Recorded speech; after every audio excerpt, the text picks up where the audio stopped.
At 6:14 local time, the Arctic sky east of Greenland looks empty, silent, almost harmless. A U.S. Navy aircraft cuts steadily through thin blue air above a frozen expanse where ice meets dark water. Inside the cockpit, nothing feels urgent. Engines hum evenly. Instruments glow green.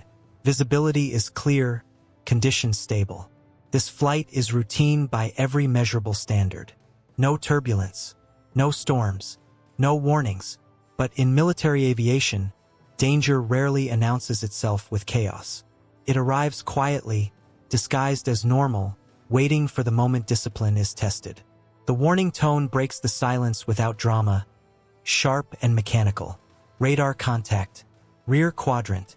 The pilot's eyes move instantly to the display. 2 returns appear, fast, closing faster. No friendly identification, no cooperative signal. Just pure speed vectors accelerating toward the aircraft's tail. This is not air traffic. This is not coincidence. This is an intercept. Hands remain steady on the controls. Throttle unchanged. The aircraft holds its course. Sudden movement here, at this altitude and speed, would invite disaster. A glance outside confirms what the instruments already know. 2 Russian fighter jets slide into view, dark against the pale Arctic sky. They do not announce themselves.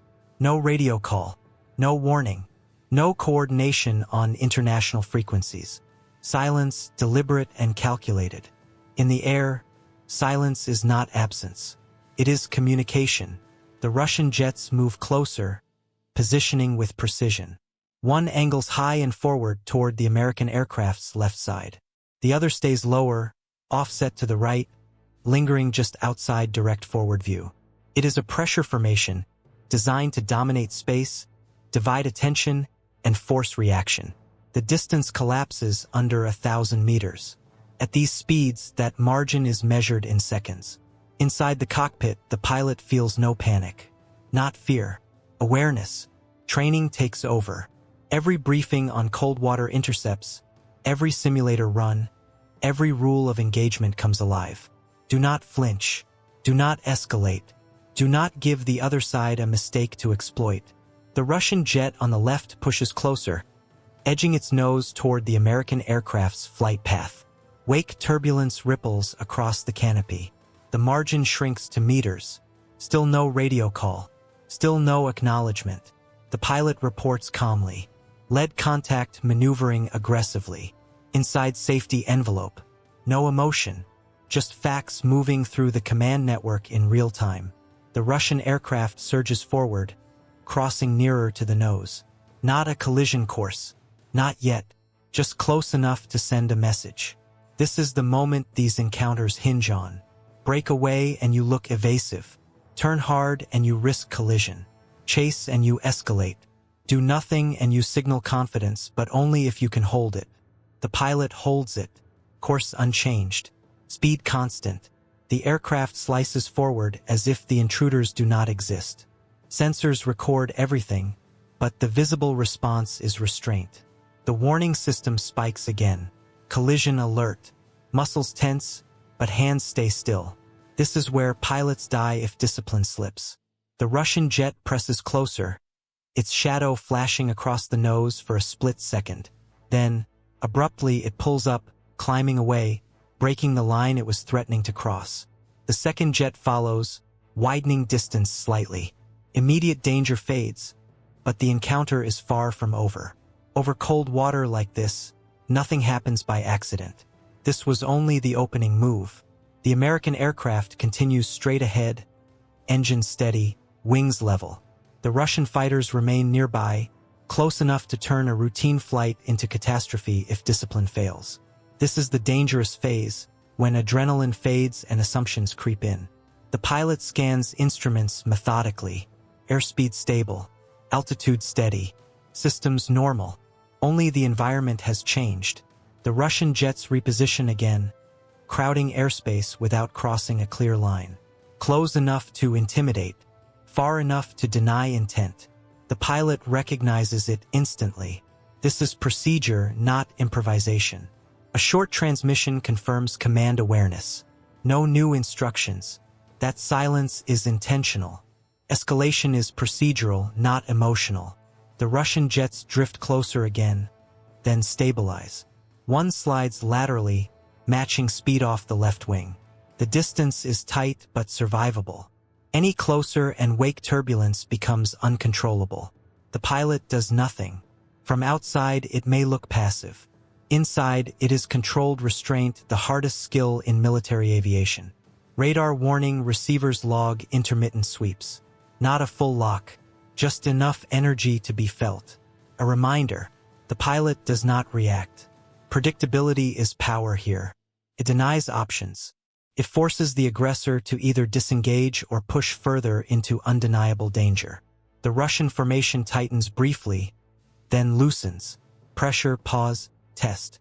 Each second without reaction shifts the balance. The burden moves back onto the aggressor.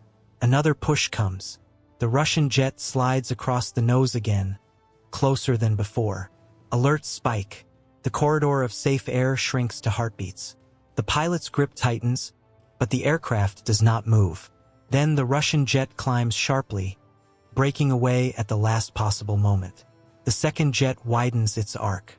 The pressure collapses. They have reached the edge of what they can safely control. The American aircraft flies on unchanged. No victory maneuver. No radio taunts. Just continuation. Behind the scenes, every maneuver, omission, and hesitation is logged. The Russian jets disengage not because they were chased, but because risk now outweighs intimidation. In modern aerial warfare, restraint is not weakness. It is leverage. As the fighters fade into the distance, the Arctic stretches endlessly below. Ice, dark water, no second chances. The mission continues. To the outside world, nothing happened. But up here, above Greenland's frozen horizon, pressure was applied and absorbed. A line was tested and not crossed. And the aircraft that survived was not the one that moved first, but the one that refused to be moved at all. One wrong movement, that was all it would have taken. Over the frozen edge of the North Atlantic, far from land, far from help, a single instinctive reaction could have turned a routine military flight into an international crisis. Modern air encounters do not begin with explosions. They begin with geometry, timing, and silence. And on this day, silence carried weight. The U.S. Navy aircraft entered the Arctic corridor east of Greenland on a standard mission. Its path planned hours earlier, its systems operating normally. The sky was clear, the air thin and stable. Below, ice fields drifted slowly across dark water that offered no mercy to anything that fell into it. The cockpit was calm, almost quiet enough to forget where the aircraft was flying. That calm ended instantly. The warning tone sounded sharp and unmistakable. Radar contact. Rear quadrant. 2 fast-moving returns appeared on the display, closing rapidly with no friendly identification and no transponder signals. The numbers told the story before the eyes confirmed it. Closing speed surged past 600 knots. Distance collapsed by the second. This was not coincidence. This was interception. The pilot did not maneuver. Throttle stayed steady. Course held firm. In these conditions, sudden movement creates risk faster than safety. Moments later, the visual came. 2 Russian fighter jets emerged against the pale sky, dark silhouettes closing from behind. They made no radio calls, no coordination, no warning. In military aviation, silence is not neutral. Silence is intentional. The Russian aircraft split their approach. One climbed higher and edged forward toward the American aircraft's left side. The other stayed lower and slightly aft, hovering just outside direct view.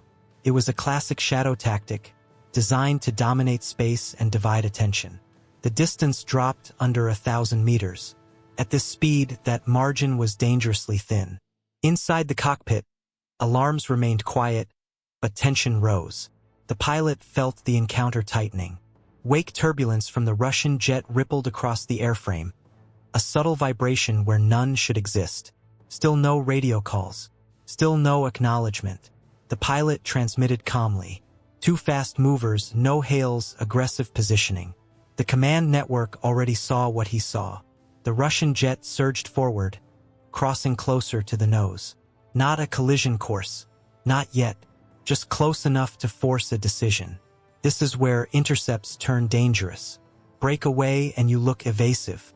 Turn hard and you risk collision. Chase and you escalate. Do nothing and you place the burden on the aggressor. The pilot chose nothing. Heading unchanged. Speed constant. Collision alerts flashed briefly as the Russian jet edged nearer, its shadow cutting across the nose for a fraction of a second. Muscles tensed. Instinct urged movement. Training overrode it. The aircraft remained locked on course, slicing through the Arctic air without reaction. Seconds stretched. Then, at the last possible moment, the Russian jet pulled up, climbing sharply to avoid crossing the final line. The second jet followed, widening its arc. The danger eased, but it did not disappear.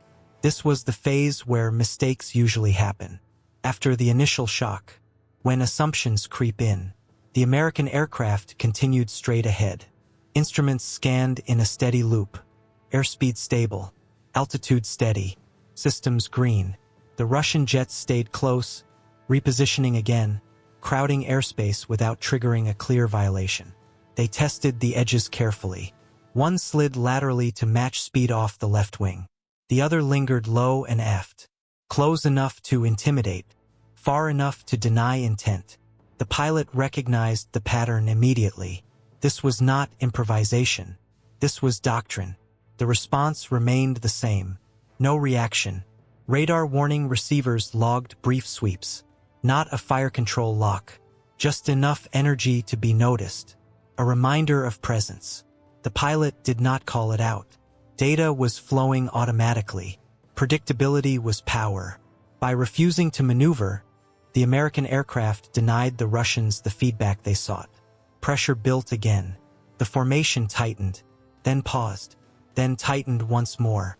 Each second without reaction shifted the balance. The aggressors now carried all the risk.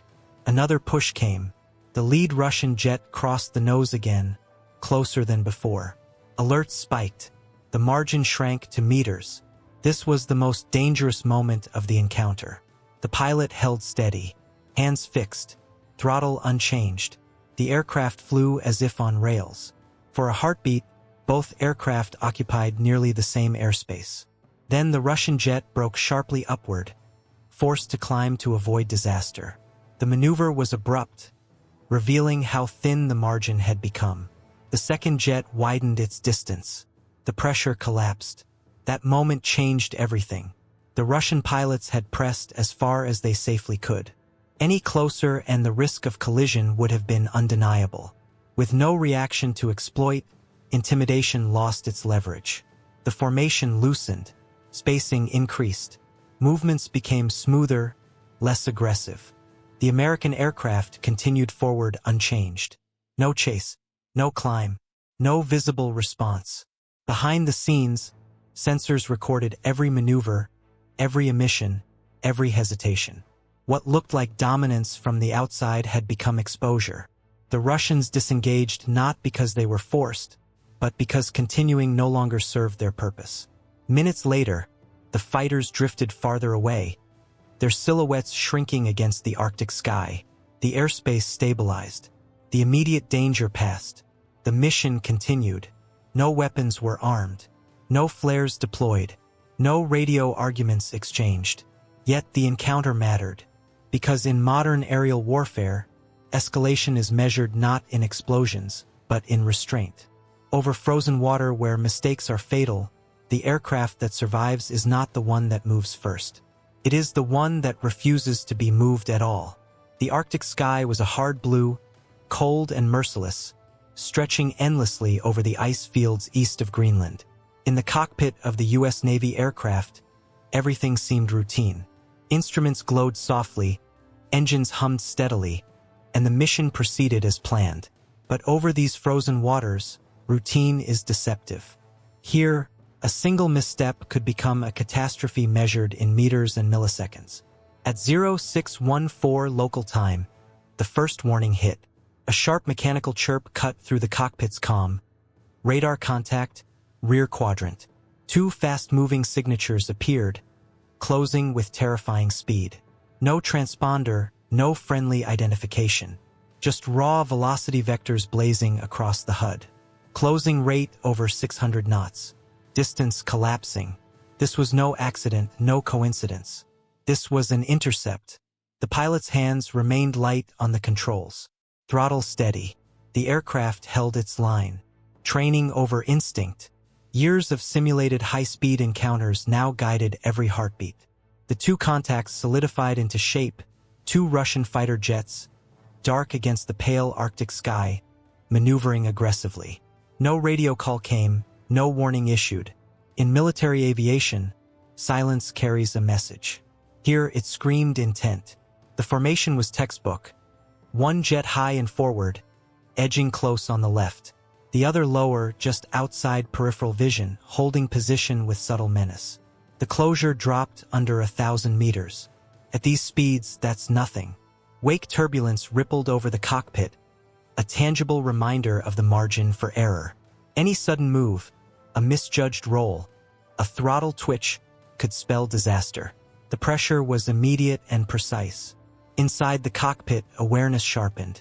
Every sensor, every HUD metric, every instrument was alive. Hands did not move. Throttle did not change. Heading held. This was discipline under fire. The Russian-led jet inched closer, nose creeping toward the American aircraft's path, testing limits. Collision alerts flared briefly. The aircraft trembled subtly under the turbulent air. Instinct screamed for evasive action. Training held it back. A split-second decision dictated the encounter's fate. The American pilot did nothing visible, letting physics, procedure, and patience dictate response. The first jet surged across the nose, closer than safe, but not over the line. Then, with controlled precision, it climbed sharply to avoid catastrophe. The second jet followed, widening its arc. For now, the immediate danger passed, but the encounter was far from over. This was the phase where errors creep in.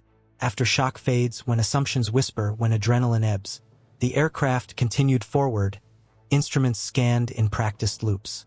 Airspeed stable, altitude steady, engine parameters green, systems normal. Around it, the Russian jets repositioned, testing the airspace without committing to violation.